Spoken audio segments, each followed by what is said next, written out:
Assalamualaikum warahmatullahi wabarakatuh. Salam sejahtera.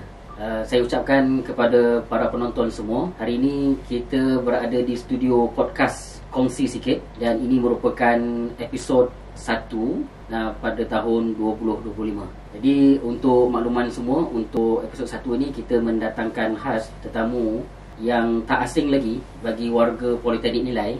Saya perkenalkan, iaitu Lieutenant Colonel Bersekutu Pertahanan Awam Teknologis Harun bin Sahad, kita punya timbalan pengarah Politeknik Nilai. Jadi saya ucapkan selamat datang, bos. Terima kasih, saya baik. Boleh bos kan? Saya panggil bos boleh?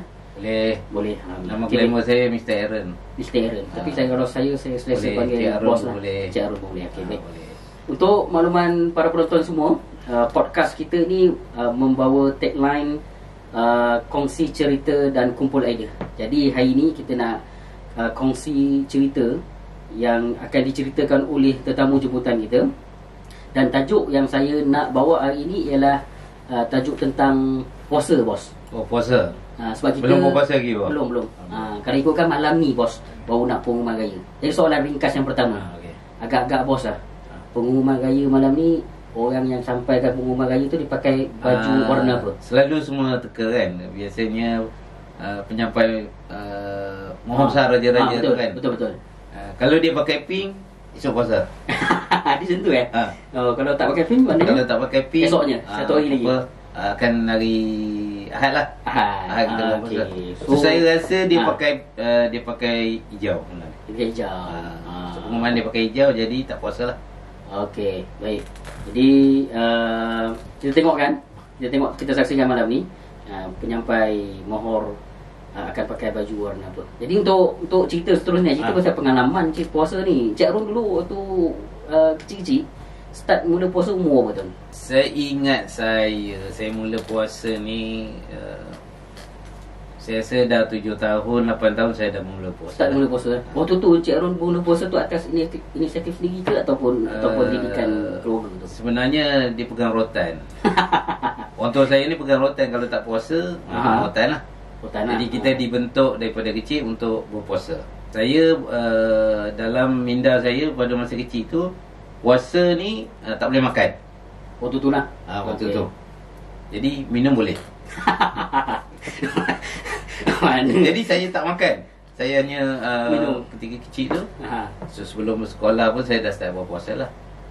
Biasanya saya pergi ke bilik air, saya ambil semayang, saya mandi, saya minum. Okey. Dia puasa tu tak boleh makan. Kita dibentuk supaya tak boleh makan. Faham. Puasa. Jadi minum boleh lah. Kita minum curi-curi. Itu just didikan awal kan, permulaan kan. Dibentuk macam tu. Kemudian kita diajar juga puasa yang yuk. Yang yuk, betul kita sebut. Bangun pagi, seluk periuk.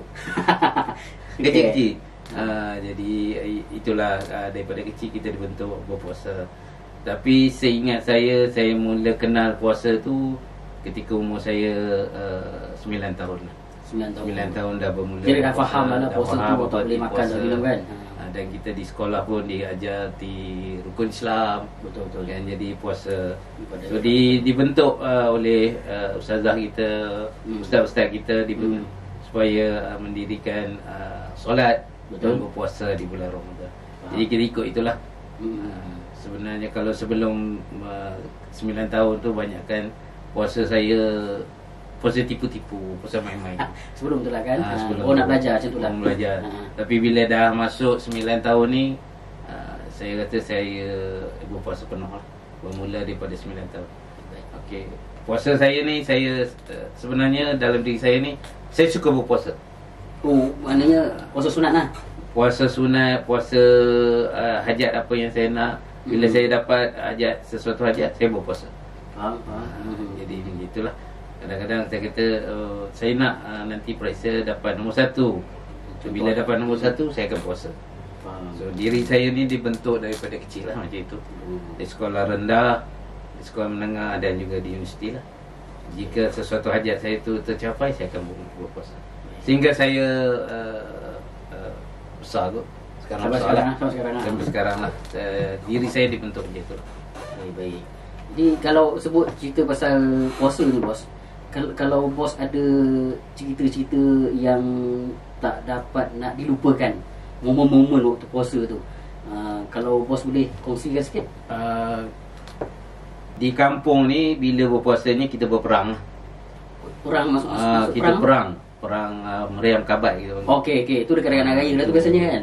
Tak semestinya. Start puasa juga. dah kita dah berperang. Tu biasanya berperang tu kampung lawan kampung tu bos. Kampung lawan kampung. So kita dikenal kalau di kampung tu kita ada mureh. Apa tu?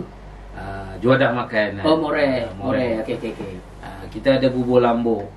Di kampung saya biasanya tak panggil bubur lambu, kita panggil kanji.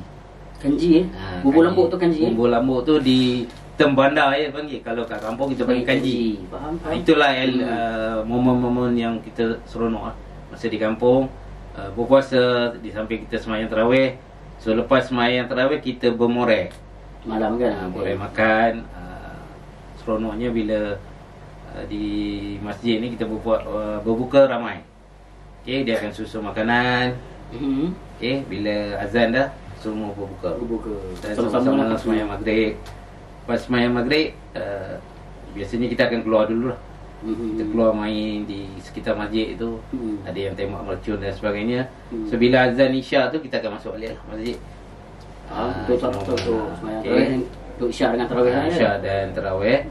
Biasanya itu masa zaman kanak-kanak masa sekolah rendah tu dan sekolah menengah ni. Habis tarawih je kita berperang lah. Biasanya kita berperang mercun. Ada satu grup belah kiri. Di kawasan masjid dengan kampung saya tu adalah jalan utama. Jalan utama, tim baik sebelah kiri, tim jahat sebelah kanan. So kita akan berperang dengan mercun. Mercun. Dan kalau di kawasan-kawasan rumah kita ada masing-masing ada meriam kabat. Tapi disclaimer dulu bos untuk penonton. Main mercun dia salah satu aktiviti yang membahaya sebenarnya bos. Ya, betul. Maka kena jagalah dan ada kawalan nak bagi kanak-kanak yang nak bermain tu kan. So di kawasan bandar tak sesuai lah. Dulu kita kampung kawasan luas, antara satu rumah ke satu rumah pun ada ruang yang luas. Halaman pun luas. Betul. Jadi tak ada isu sangat lah. Kalau di bandar ni kejiranan kita tak sesuai lah untuk main mercun kita. So momen di bandar ni berbeza sangat lah dengan sekarang kan. Dengan sekarang. Sekarang ni kita main bunga api, tembak mercun pun kalau bunyi kuat polis datang. Beraduan lah. Kita menghormati jiran. Saya teringat bos kan, kalau dulu beza dulu puasa dulu dengan sekarang kan. Kalau dulu puasa kita kalau nak berbuka tu jiran-jiran selalu bagi makanan. Ya kan? Betul. Tapi zaman sekarang saya tengok dah kurang kat bos kan. Kalau kejiranan saya masih ada. Masih ada lagi. Kalau di rumah saya dulu masih ada jiran-jiran akan bagi kadang-kadang kita akan bertukar kan.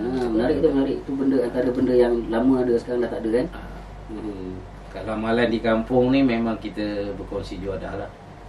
Dan masing-masing akan bawa juadah masing-masing ke masjid. Okey, itu untuk sedekah buka puasa. So, masing-masing akan macam konsep potluck lah. Jadi kita bawa juadah masing-masing dan susun. Ikut ni nanti akan makan bersama-sama lah. Biasa ni kalau ni orang tua saya akan bawa lah makanan apa semua. Okay, nak cerita tentang biasa bila orang sebut pasal puasa ni dia selalu relatekan dengan penat, letih kan. Jadi bila datang kerja tu rasa alamak malasnya, rasa nak balik cepat lah. Kalau pelajar pula dalam konteks institusi kita ni dia gunakan alasan puasa tu sebab tak nak datang kelas. Jadi apa bos nak cerita sikit, nak cakap sikit dekat yang mendengar ni bos tentang keadaan tersebut. Dia berpuasa ni sebenarnya baik untuk kesihatan. Betul. Sebenarnya dulu masa saya mula-mula bekerja ni saya kena gastrik. Setiap kali dia signal dia macam ni. Sebulan sebelum berpuasa tu, bulan puasa tu biasanya saya akan kena attack gastrik. Okey. Ada satu ketika gastrik saya teruk. Dan saya kena masuk kamera lah apa semua dan banyak ubat yang saya cuba sebelum ni lah. Pelbagai ubat saya cuba, ubat-ubat gastrik ni untuk baik gastrik saya. Dan satu ketika ni saya tak tahu mungkin sumber ilham ataupun kuasa Allah kot. Dia memberi ilham kepada saya. Dia kata untuk baik daripada gastrik ni kena berpuasa. Faham? Kena berpuasa. itulah jadi setiap kali saya rasa saya ada macam gastrik, so saya akan berpuasa. Mula puasa. Saya akan mula berpuasa. Itu salah satu kelebihan juga Biasanya saya akan berpuasa kalau gastrik saya teruk, saya akan ambil hari Isnin, Khamis. Kadang-kadang saya akan teruskan satu minggu tu untuk berpuasa. Biasa Isnin sampai Jumaat saya akan berpuasa. Dan juga Sabtu Ahad tu saya jarang berpuasa lah. Kalau bukan bulan puasa saya akan berpuasa. Sebenarnya kalau ikut dari segi kesihatan pun sebenarnya bagus. Kita ada 365 hari. Betul, tahu. Okey. 330 tu kita makan kan? Kita makan. Jadi badan kita, organ-organ badan kita ni perlu berehat sebenarnya. Okay, dari segi perut kita kena berehat. Itulah cara perut dan organ-organ dalaman kita berehat dengan berpuasa. So bila kita berpuasa, kita akan dapat satu energi yang lain lah. Sebab tu difardukan puasa tu sebulan tu kan, 30 hari dan setahun. Sebenarnya kalau dia berpuasa ni bermula daripada niat. Bila kita niat je untuk berpuasa tu, automatik kita rasa diri kita ni ada tenaga dia. Bukan dalam tenaga tu tenaga daripada makanan yang kita masuk. Tenaga daripada spiritual. Kita tu dah kita rasa dalaman kita ni sihat, segar, dan kita pun rasa badan lebih ringan, lebih cergas dan sebagainya. Maknanya bukan alasan lah bosan kalau puasa ni untuk rasa macam pernah tak nak datang kelas kan, kualiti kerja turun dan sebagainya. Bukan alasan kan. Sebab membuatkan kita lebih semangat bosan. Betul. Puasa tu sebenarnya lebih bagus untuk kita tingkatkan kesihatan kita. Kesihatan jasmani kita, fitness kita. Sebab biasanya seminggu pertama tu adalah minggu kita untuk berkenalan dengan diri kita. Untuk berpuasa tu dia akan air kita berapa sepatutnya masuk. Betul. Dan sebagainya. Itu berkenalan dengan diri kita dulu. So masuk minggu yang keduanya biasanya kita dah lali dengan tak makan.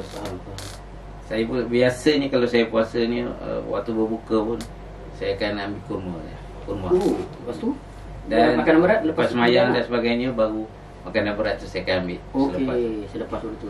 Dan saya jarang bersahur. Oh ya ke? Saya jarang bersahur. Kira bukan skip lah, cuma awal sikit sahur tu. Dan saya makan kalau saya jarang bersahur lah. Itu. Kalau saya puasa sunat pun saya jarang. Tapi tahan puasa? InsyaAllah, alhamdulillah. Okey, alhamdulillah. So kita dah faham diri badan kita. Kita yang bercakap dengan badan kita, apa kehendak badan kita, kita tahu lah. Okey, baik. Jadi sebenarnya itu bukan alasan lah. Puasa ni bukan alasan untuk kita tak datang kelas kan, bagi pelajar lah, ataupun kalau bagi yang bekerja untuk menurunkan kualiti kerja kita dan kuantiti kerja kita. Patutnya dalam bulan Ramadan ni lagi semangat. Kalau kita ambil iktibar, Nabi berperang bulan Ramadan. Jadi sepatutnya kita ambil semangat tersebut untuk dalam bulan Ramadan ni lah kita lebih meningkatkan produktiviti kita. Jadi bos, sebagai yang terakhir, ada apa-apa ucapan tak bos nak ucapkan sempena Ramadan ni kepada para penonton? Puasa ni bukan hanya untuk tidur. Bukan itu yang penting. Okey, puasa ini adalah bulan bersedekah. Bulan kita mengumpul pahala. Bulan kita untuk mencari ibadah. Masa itulah kita kumpulkan, perbanyakkan kita punya pahala. Pelbagai kaedah kita boleh. Pertama, targetkan. Biasanya saya adalah satu hari saya akan mengaji dalam 10 muka surat. Alhamdulillah. Jadi target kita hari-hari kita mengaji.